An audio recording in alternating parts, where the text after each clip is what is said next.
words. As president of the Cybersecurity SIG, I just wanted to say hello and welcome and hand over to my friend Bonnie Borogo from Senegal.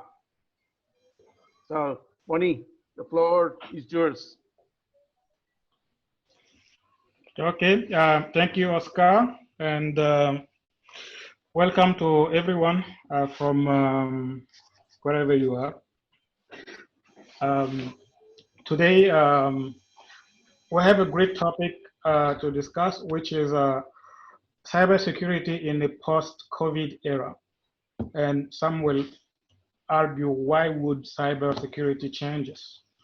Why wouldn't be business as usual? And we have two great presenters, we have a great panel to talk about it. But I guess it's a safe bet to say that most likely cybersecurity will have to change, to adapt, to adjust, because a lot of things will have to change in the post-COVID era, because our interaction with each other have changed and will still change. Business processes have changed and will still need to change to accommodate new risks, because the risk landscape also have changed, meaning that our approach to it and our approach to protecting our asset, our system, our critical infrastructure will also have to change. So to talk about all of this, join me to welcome our two group presenters. I'll start in alphabetical order. So the first presenter is Bryson Bort, who is a senior fellow at the ISOC Institute.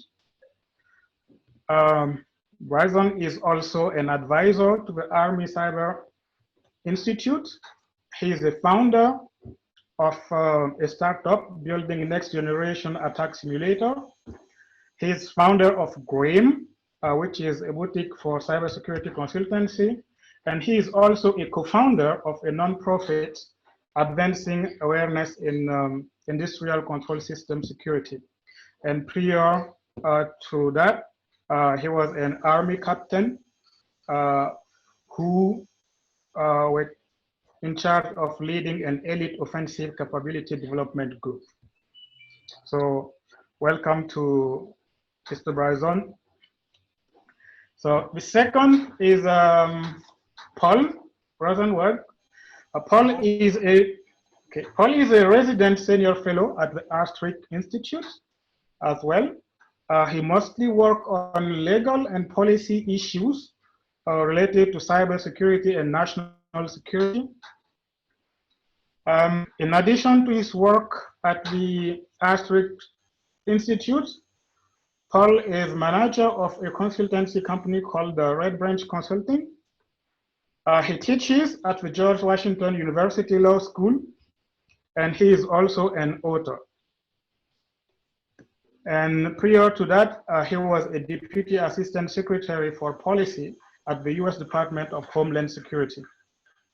Okay, so these are our two great presenters. I think we can get started with the first topic, which is about the threat landscape, the risk landscape on the post-COVID era.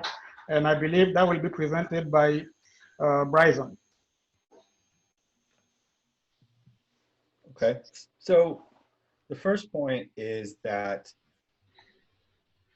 business drives security. We adapt to the threats that we see that are out there, but it's where the threat has to go to where the business is, to business operations. A hacker can't hack what they can't access. A hacker can't change your practices. You're going to execute your operations, your mission, your functions, your business processes in a way that is most conducive to you running a profitable business.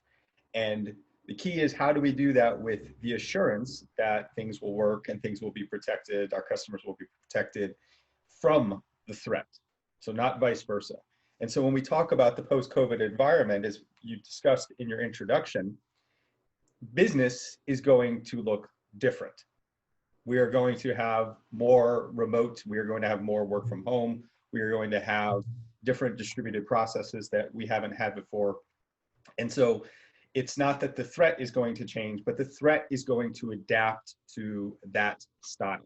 One of the first problems that we've had with the current setup as folks have suddenly migrated to home in the last few months is, of course, that enterprise technology systems were not set up for that. We had more of a simple, hey, you're here in the office, you are in our enclave, your computers are here, and IT security was able to wrap that as best as possible. When everything went out that way, that changed that. Now, the threat didn't change. What the business was doing to execute that changed. What we see from the threat and what we will continue to see is threats work on fear, uncertainty, and doubt. If I can get you to make a mistake, and we as human beings make mistakes when we're under pressure, when we're stressed, when we're afraid, that's where the threat can take advantage of that. In fact, just this morning, several of our colleagues at R Street and myself were spearphished using COVID-19 related material to try to, oh, did you get it too, Paul? Yeah, I put the alert out to the staff. And so somebody this morning tried to use COVID-19 as a way to fish and get more information. And they targeted several of us trying to masquerade as somebody that we would naturally work with at the R Street Institute. That's how the threat is, that's a very simple way that the threat is trying to take advantage of this. So when we look at the post-COVID environment, it's not necessarily that something like COVID per se is going to be continuing to persist as a lure or as a way to continue to use fear, uncertainty, and doubt to get us to make mistakes, so much as that there will continue to be things of that du jour, but in an environment where our defenses are still working to come up from a distributed perspective. And how do I work from home? How do I do remote? I work in offensive security. One of the tricky questions is, how do you evaluate these systems? At the end of the day, there is no empirical way to measure security. And this is the reason we do penetration testing in different kinds of offensive assessments where we simulate the threat to try to understand how do we stack up to that. Well, you start finding yourself in an ethical morass when that comes to working from home. Because at the end of the day, what devices are on that employee's network? Whose devices are they? It might only be the one computer that's the employee's, the company's asset versus all of the other assets that are around that, including the router or the modem or all of those other pieces of technology. So how do you effectively include this remote workforce in that kind of threat simulation and assessment, which is what we consider standard practice in an enterprise environment? Throwing it over to Paul. Do you have anything you want to add? Well, I would say in answering this question, I look at this as a traditional risk assessment: threat, vulnerability, and consequence.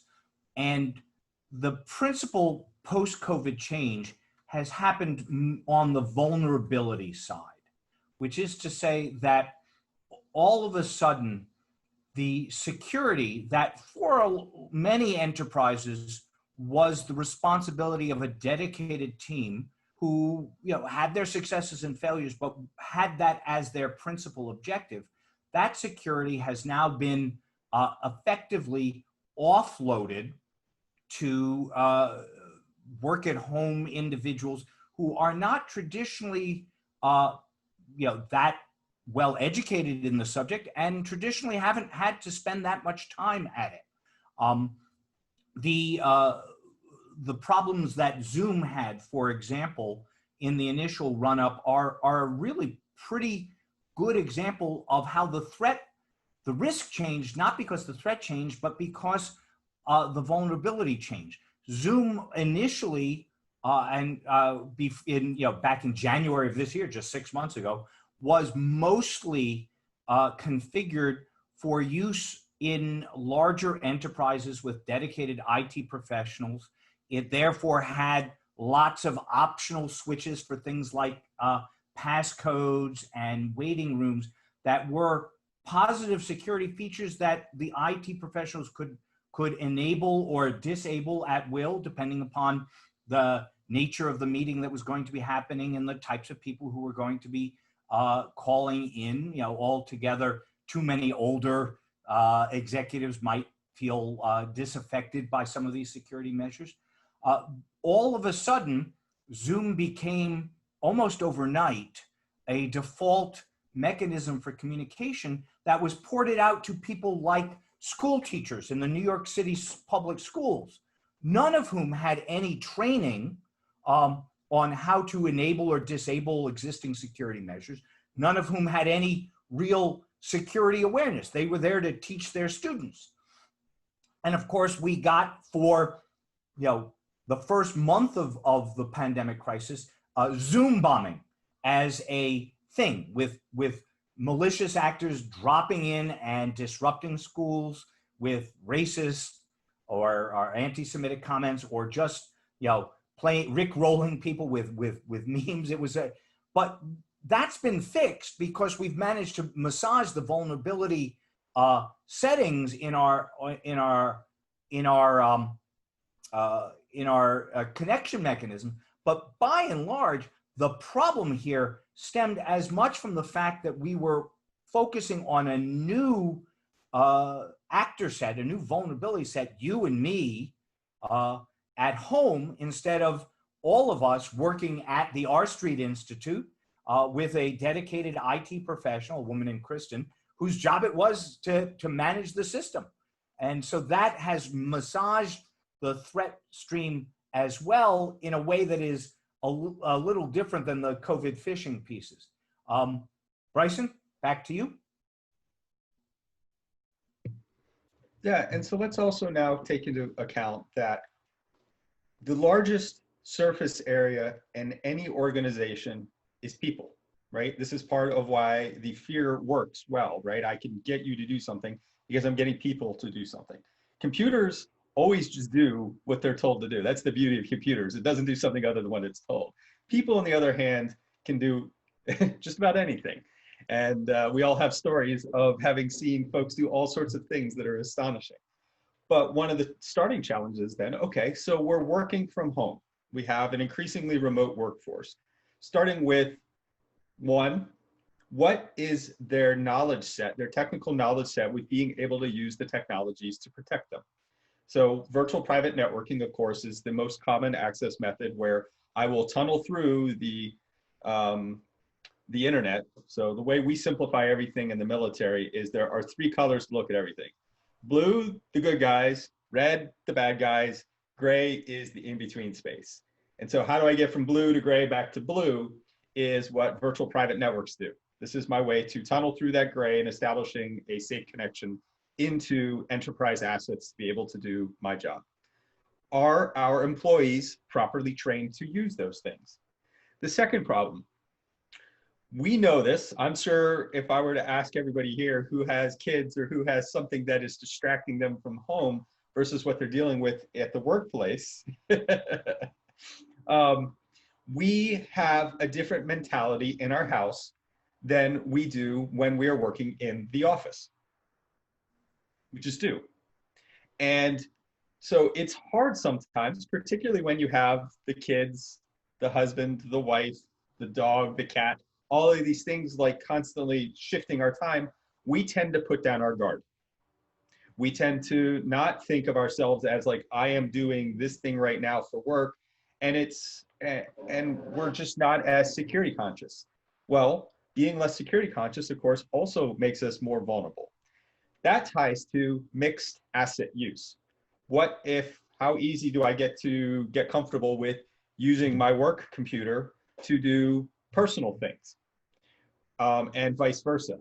Because whenever we're crossing those streams, we are opening ourselves up for the risk of a hacker getting access to that, and now using that as a pivot point into corporate assets.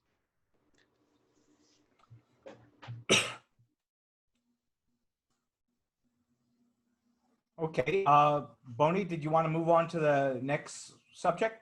I think we yes, I think we'll move on to the next subject, and then we can hold on the questions toward the end of it. Okay. So the next subject we kind of wanted to talk about was what to do about this, right? The changing threat stream is creating enhanced enterprise risk for everybody who's got work at home, everybody who's subject to COVID phishing. We've done that. So the next kind of meta topic is how do we, as responsible cybersecurity professionals, try and move our enterprises to a more secure space. There are limits, I think, to how far we can move them. I mean, as Bryson has just made quite clear, the largest attack surface here is human beings, and human beings are fallible. Kevin Mitnick, the famous hacker, used to say that there is no patch for human ignorance, or maybe he said human stupidity, but that's too cruel, so I'll say human ignorance, or human nature. And that's true. So we're not going to be able to fully educate our workforce. What then are the tactics that we should think about in terms of changing the enterprise security posture? And the first thing I want to say is that at a meta level, all of these come at a cost, which is to say that security on an enterprise always interferes to some degree with productivity, with efficiency, with interactions. The goal is to do as little as you can in terms of disruption and maximizing security, but it's always going to be a cost-benefit trade-off. One of my favorite stories about that was an Air Force general. Note he was the Air Force, Bryson, not the Army, who insisted that his password be a single numeral, the numeral 1, because he thought that his ability to log in quickly in a time of crisis was more important than enterprise security on the network. Needless to say, he was wrong. And needless to say, he modeled bad behavior for his troops who had a terrible security posture within the entire command for which he was responsible. So what is it that we can do? What are some of the things we can do? Well, I bucket these into two groups. The first is education, and the other one, building off of what I was speaking about with respect to Zoom, is changing default postures, right? Education is the easiest. It's also less likely to be effective, but it is socially more useful and more likely to resonate positively within the enterprise. Bryson Bryson was talking about a phishing attempt that was received at R Street today. We get them all the time, and a good fraction of them are self-generated test exercises by our IT system. We use them not to condemn people, but to test our security posture.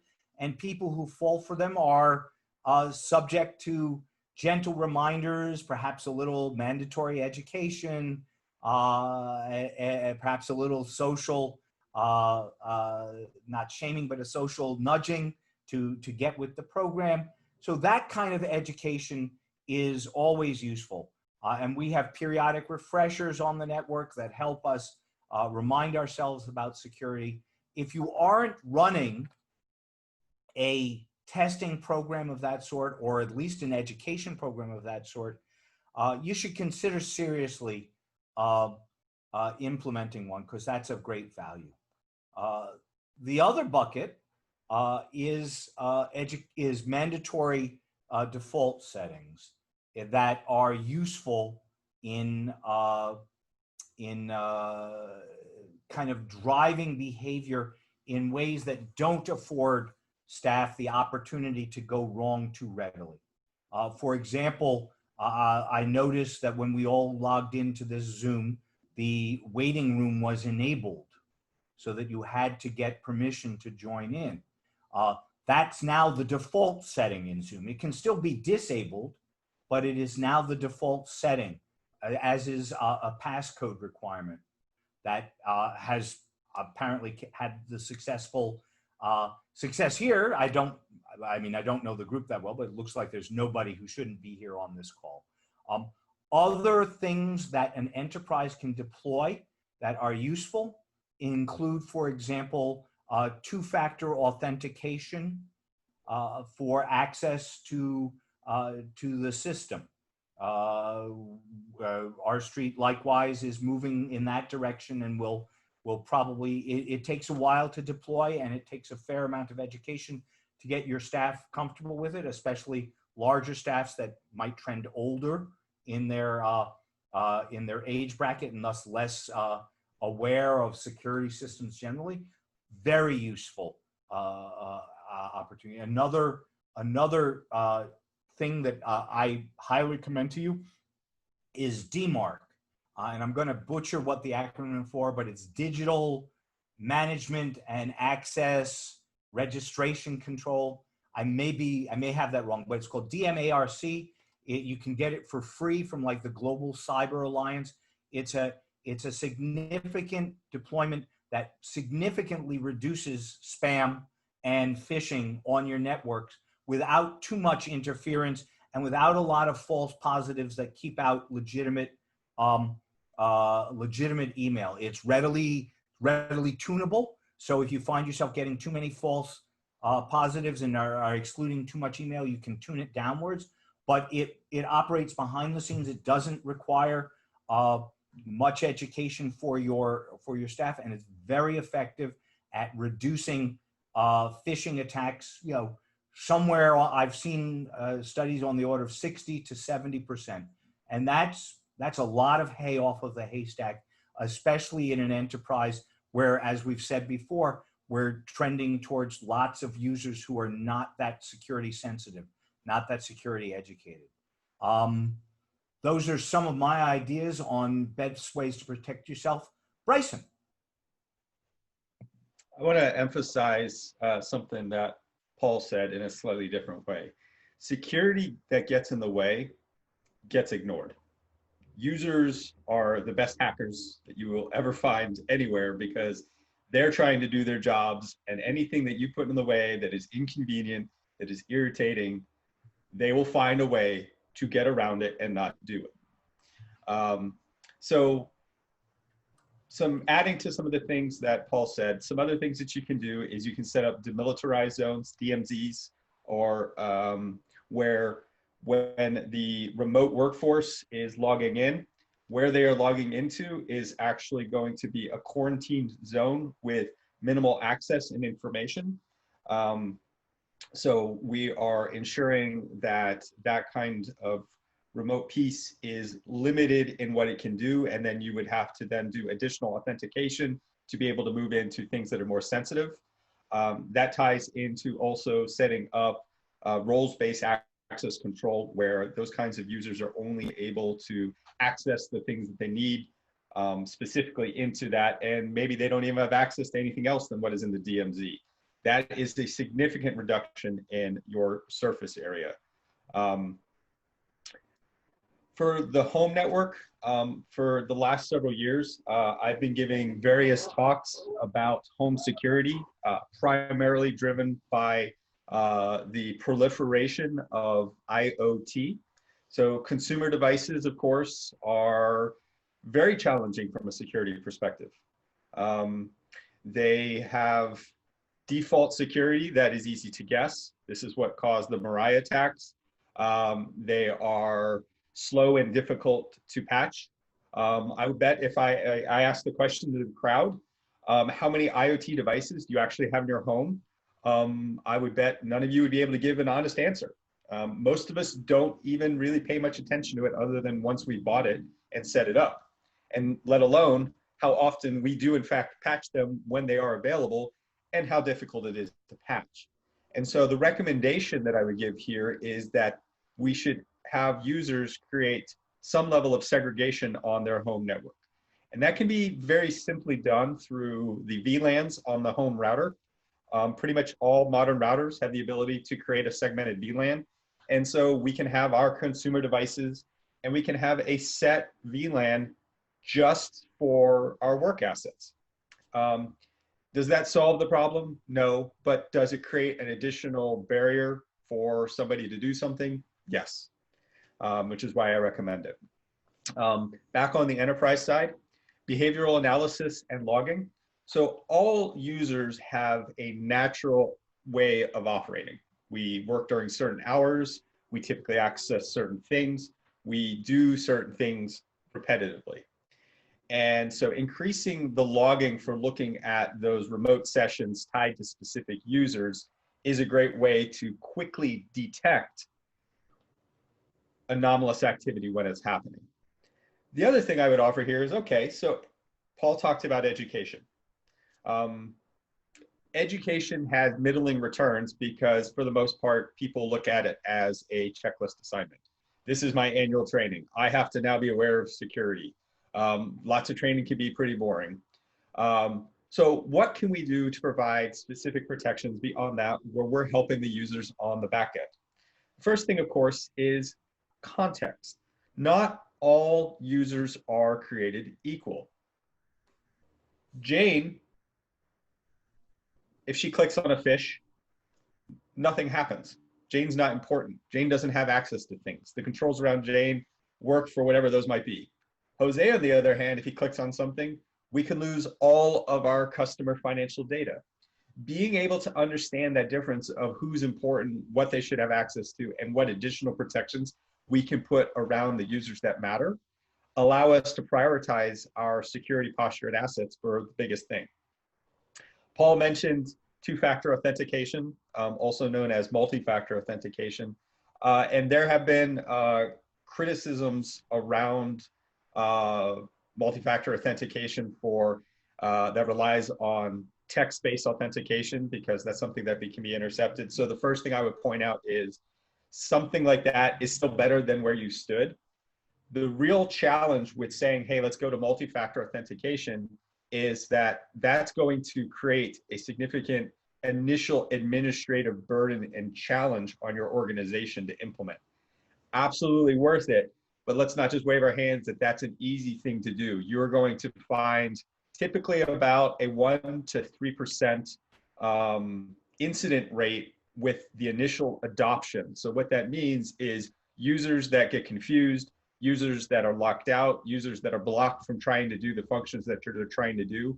And so that's just something that you want to be aware of, that there is a cost of deploying that, but particularly with the reliance on a primarily remote workforce, absolutely necessary.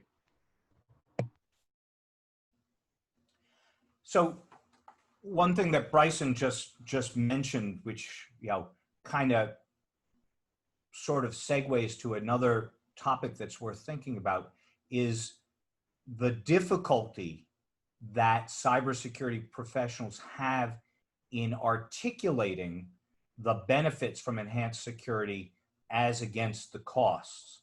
The deployment of two-factor authentication, multi-factor authentication, as Bryson said, traditionally comes with a pretty clear 2 to 3% cost in efficiency degradation, at least on the front end.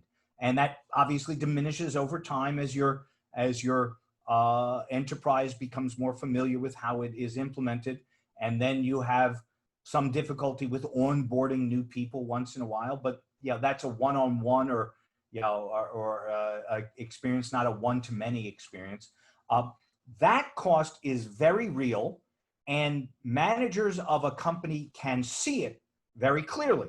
It's a 3% dip in productivity for this quarter, or a 2% dip in productivity for this quarter. And that translates to so many dollars or so many colones, which is what we use in Costa Rica, or so many pesos or whatever. So that's a very real cost. What we have a huge challenge in this field doing is articulating in those same terms the benefit to the enterprise. It is nigh on impossible right now to put a dollar figure or even a security enhancement figure on the deployment of two-factor or multi-factor authentication. We are all, I think, 100% certain that qualitatively it is a significant improvement. There's no doubt about that. But quantitatively, saying it is how much of an improvement and that in the long run it will save us X dollars or X pesos or X colones, which is more than the short-term efficiency cost, is something we haven't really grasped yet, either as a profession or frankly as a larger international community. It reminds me, I mean, it's worth mentioning, it's a bit of an aside in this context, but one of the most notable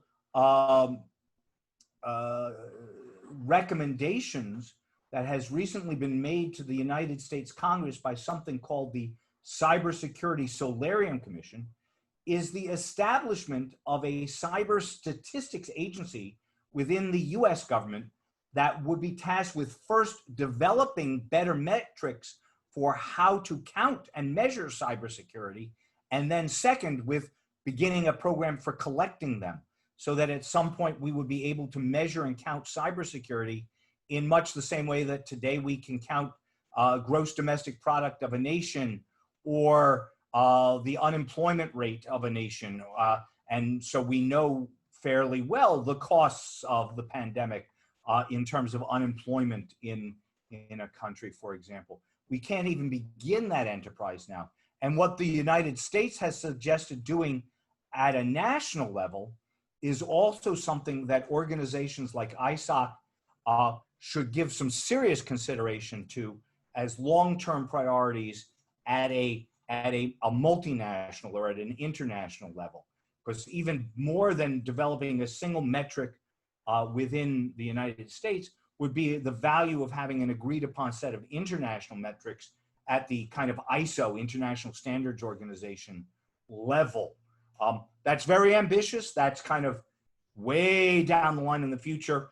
But one of the things that I think has come very clearly to me as part of the pandemic response is the necessity of being able to articulate these kinds of changes in ways that are capable of being grasped by policymakers and decision makers around the globe who are much more focused on economics, politics, crime levels, things that they actually can wrap their hands around.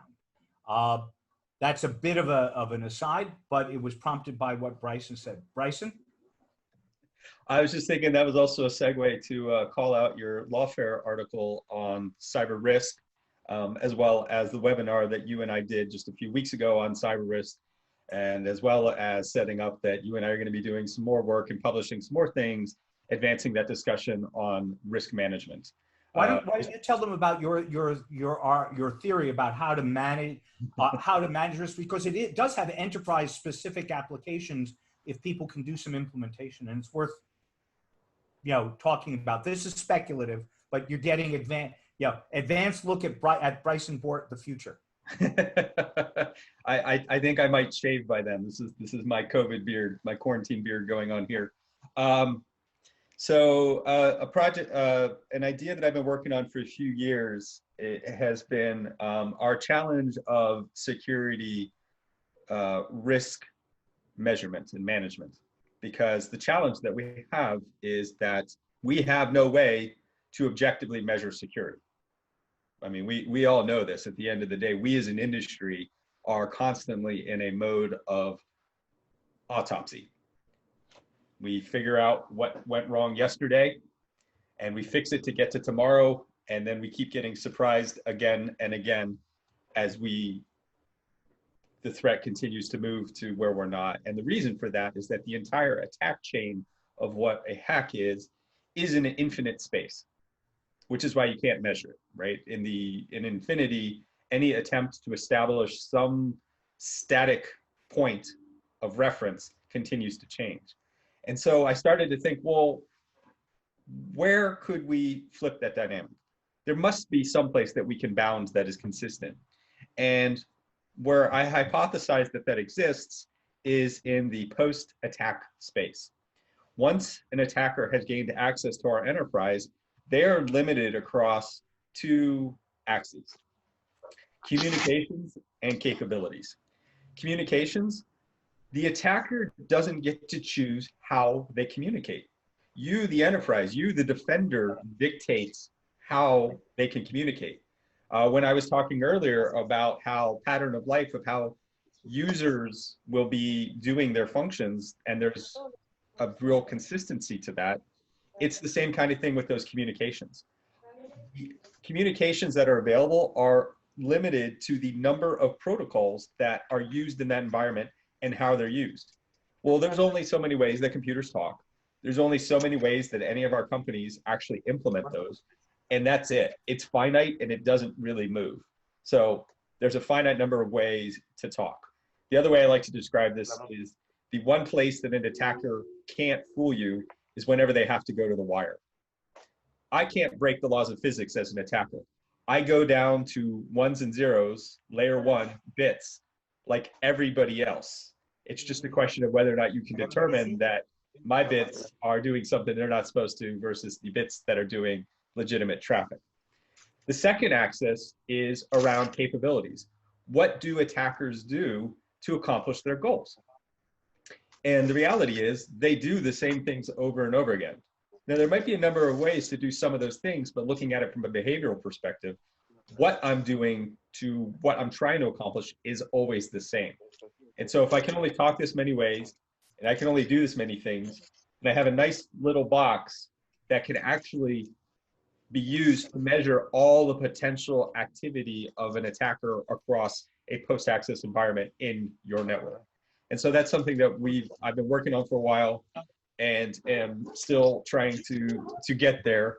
I think fundamentally that we can get to a 99% solution. I'm sorry, can somebody mute themselves? We can get to a 99% solution, which is good enough to establish that standard point of reference for everything to look back against. I had a question come in over the channel. With a sensitive connection, is it possible to advocate for bring your own device? Wouldn't that make sense to provide the device with all the necessary configuration to allow proper security? So the first challenge with bring your own device is that when it's the actual computer, like the personal computer that you're working from, you can have challenges around intellectual property. So typically there's a legal reason why companies dictate that. The second challenge that you have, which is what you're alluding to, is the fact that a company can't control the security configuration on a personal computer versus what would be an issued enterprise asset that they're able to control that with. The third problem is one that I referenced earlier in the conversation, which is the fact that we don't want to cross streams between what we're doing personally on the internet and what we're doing for work on the internet. There's a reason that we have permit and deny lists for lots of different websites that have personal reasons, because those are great fishing grounds for an attacker to try to get at you. Paul, I don't know if you have anything you'd like to add. Yeah, no, I think one other kind of piece of this puzzle that I want to kind of emphasize, it also picks up on something you said, but it changes it to, for those who don't know, Bryson's the hacker. I'm the lawyer / economist type person in our little tag team game here. So one of the things that I think it really is striking to consider is that another aspect to this cost benefit that is difficult to quantify, but should be on the forefront of your kind of thinking, is what economists call the diversion effect. I don't know how common it is where any of you live, but where I live, it's quite common for people to use clubs on their car wheel. That's a metal rod that prevents you from turning the car wheel, and it's locked in. It's very heavy. It's difficult to remove. And what it does is it means that the person who might want to steal your car has to both break into your car and then break the club, which is not impossible, but it adds another 30 seconds to the theft enterprise, maybe a minute or two. And so it makes it much more difficult to steal your car. And so what economists have discovered, to their delight and surprise, is that this generates what we call the diversion effect, which is that if a thief sees a club in my car and sees that in the next car down, Bryson's car, there is no club, he will simply go past mine and go to the easier target. This does not mean that my club is a perfectly effective tool, far from it. But what it does mean is that another challenge in quantifying security benefits is quantifying the effect it has on the motivation and planning of our adversaries, who may or may not choose to be diverted from attacking us. This runs square into another problem, which is that some targets are so attractive that our adversaries are persistent in their efforts to get in, no matter how many clubs we deploy.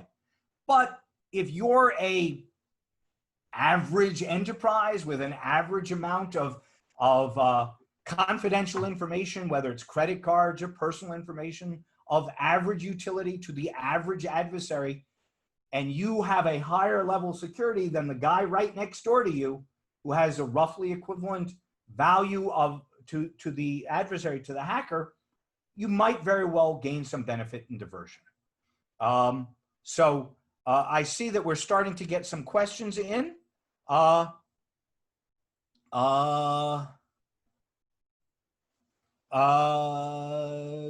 we go through these, if you want to put some questions in the thing, I got Yara Cruz Riviera agrees on it's not so much a question as agreeing on the difficulty of communicating security measures to the board. Bryson, how would you do that? I mean, this is what you do professionally. What's your best method for talking to people who aren't in this field about positive value?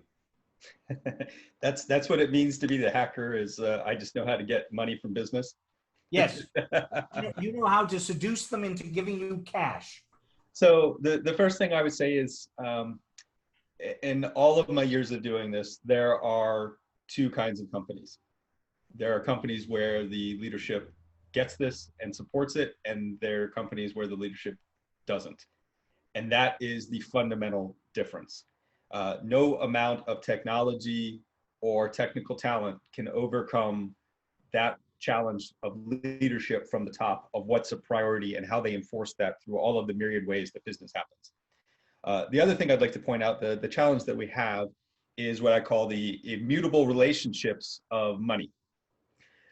The largest budget in any company is the operation of the company. If I am a company that makes cookies, then my budget is primarily for making cookies. The fraction of that budget will then be for information technology. To be a modern business that can scale, I need information technology, but I'm only going to spend a fraction of what it takes to make the cookies for the IT part. Then we get to the final part of this relationship, which is a fraction of the IT budget is going to be security. And so we go from this to this to this for security, and that will never change. So how do we get attention? The first thing is everything needs to be put within a business context. Do not go in and nerd out on them. A vulnerability does not mean anything to the board or to the CEO. CVE, blah, blah, blah, that doesn't mean anything. That's not how to talk to them. We have to put it within the context of, okay, this particular vulnerability leads to this impact on business operation. And what are the process and the controls and the staffing that the people, the process and the technology that I need to apply around that? One of my favorite ways, and this is where I have built a lot of my business in the past, is bringing in a third-party penetration tester. Have somebody come in and show you. Don't just have a scan that says, look at all these things technically on the outside. Actually have something that can come in and demonstrate what's the impact of this happening. Hey, I was able to fish these employees. From that, I was able to move laterally to your financial database. And then, by the way, I was able to exfiltrate all of that data out and steal all of your PII. This is a full attack chain that I can demonstrate that within the context of your business. One of the more recent concepts on this, which I'm a big fan of, is called purple teaming. So purple teaming is a collaborative effort where the red team, so whoever is doing the offensive threat assessment, the emulation, works with the IT and the defenders and say, okay, instead of this being something like the example I just gave you, where we're going to run off and do this whole attack chain and come back to you with a report, let's do it collaboratively. Let's do it together. Let's pick a particular threat that we want to emulate. So I want to be APT33. I want to be Cozy Bear, because, you know, pick something that matters and is a specific threat to your business, and then walk through what's the application of that specific threat within those things together and keep working it. Because one of the advantages to doing it that way, one, you're going to dial it into exactly what you want. Two, you're going to learn a lot from it. Instead of it being a go away and come back with something, the ability to do it together, stage by stage, you learn so much. And then the third way that I like to point out is it can actually be a lot cheaper. None of us here are investing the same amount of money to be an APT. Therefore, why would we spend that same amount of money trying to be technically sophisticated like an APT, when if we do something collaboratively together, we can get there faster and cheaper? So a great example I like to give on this is, for example, binaries. Executables should not be allowed to just run however they choose on your network. You want to have some kind of permit deny list of what's okay for that. Well, step one, does that work? Let's test. Let's pick some random executables. Let's try to run it around different places. And let's validate that our control works. Our posture is where we thought it was, right? I mean, we're talking a lot about modeling for this threat and doing all this stuff. Do the things we have right now actually do what we think they do? Surprise, I'd say probably 90 to 95% of the time that I've done these tests, things don't do what people thought that they should do. So make sure you are doing what you think you're doing. Now in this example, okay, we have validated that the application deny list works and these executables are not able to operate anywhere they want in the environment. Well, what would be the next step on that? If I were an APT, I would be able to break that control. I can invest the amount of money, I can find a way, and I can break that. Well, we don't have to invest that amount of money to do something technically sophisticated to do that. Since we're working collaboratively together, we'll just have that for the test, we'll have those executable put into an allow list, just like they had escalated privilege and broke that control. Now we're on to the next stage of understanding, well, what would happen next? So it's just a really simple example to kind of do that and show different ways of demonstrating contextual vulnerability to help get more funding for what is specific to that business.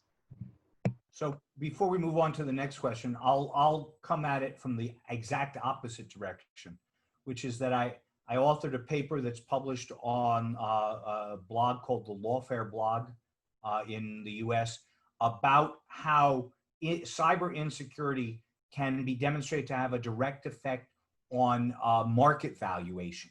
And the test there was in a mature market, the US capital markets that are on the New York Stock Exchange and the NASDAQ, where people's stock is traded quite regularly. And so this is not a methodology for advocating for enhanced cybersecurity that's available to all enterprises. Many of them are not publicly traded, can't be valued in this way, and in many markets don't have quite the same developed capital markets that are available in the New York Stock Exchange. But if any of you work for enterprises that are traded on the London Stock Exchange, the Bourse in Germany, capital exchange markets in Africa or Asia, where publicly traded companies are valued, you can show your bosses that enhanced cybersecurity actually winds up in the long run going directly to stock valuation in the bottom line, which is another kind of positive way of explaining to them that there is a return on investment here. It's not just on harms prevented, but it is on positive value enabled within with the market valuation of a company. Again, that's not available in all enterprises, but in some of them it certainly is. So Bryson, we've got another question here, probably for you. How best can DLP be implemented for BYOD devices? It's from Joseph Kiwendo.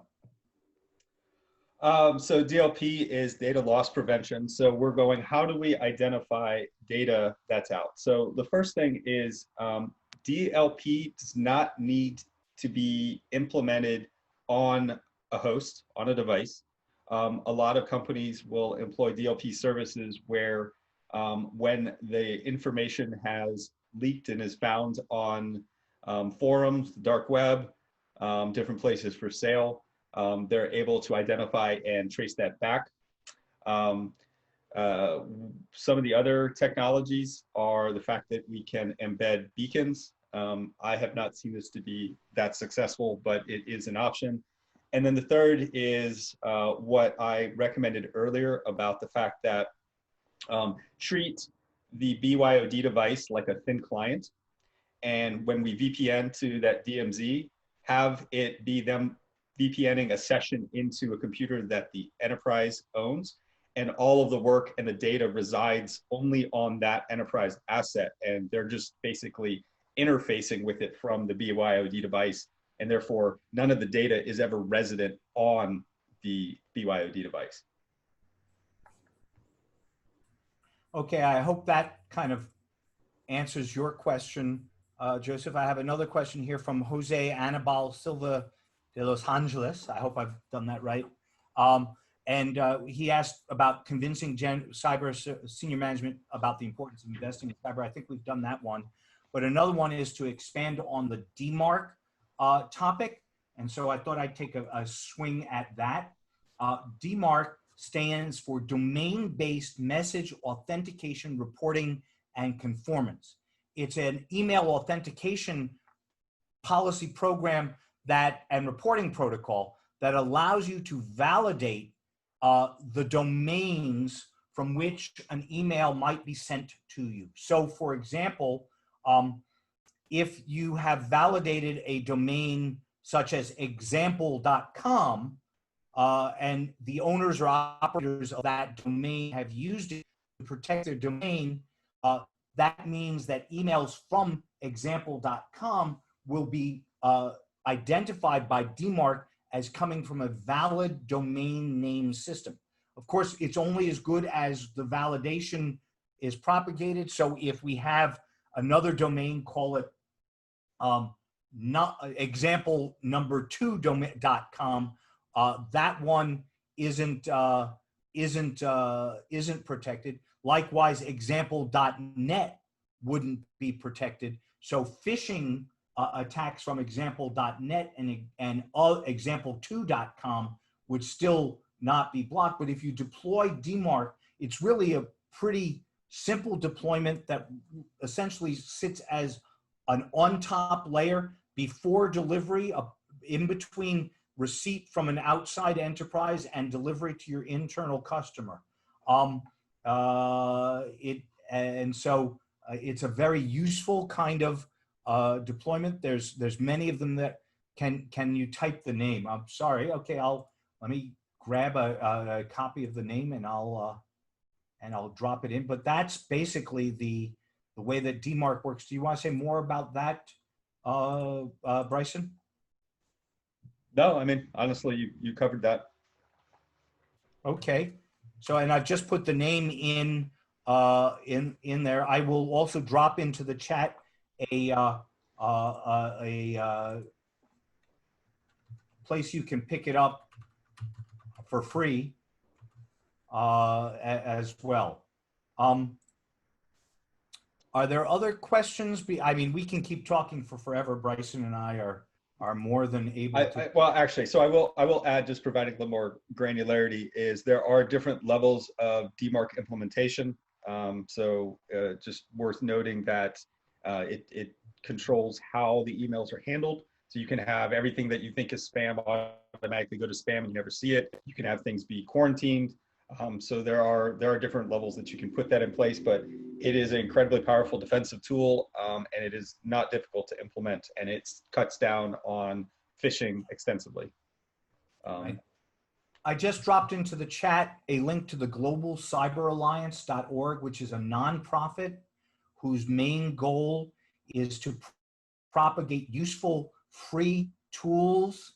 They have lots of other suggestions in there that might be useful implementation in enterprises that can't afford can't afford to buy lots of new tools. And I suggest that you take a look at which portions of what they have might be available as well. It's run by a man named Phil Reitinger.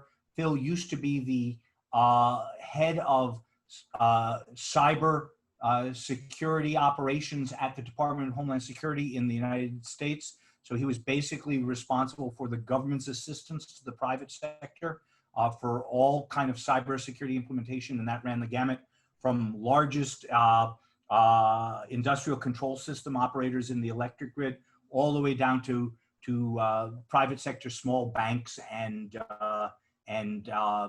business operations in the U.S. And so a lot of what he has to do is very useful and can be readily transposed anywhere across the globe, frankly, and I highly commend it to you. I see we're coming up on the hour. I think that's, unless there are other questions, it's probably about time for us to throw that back to Bonnie and or Oscar for them to have any final words. Yeah?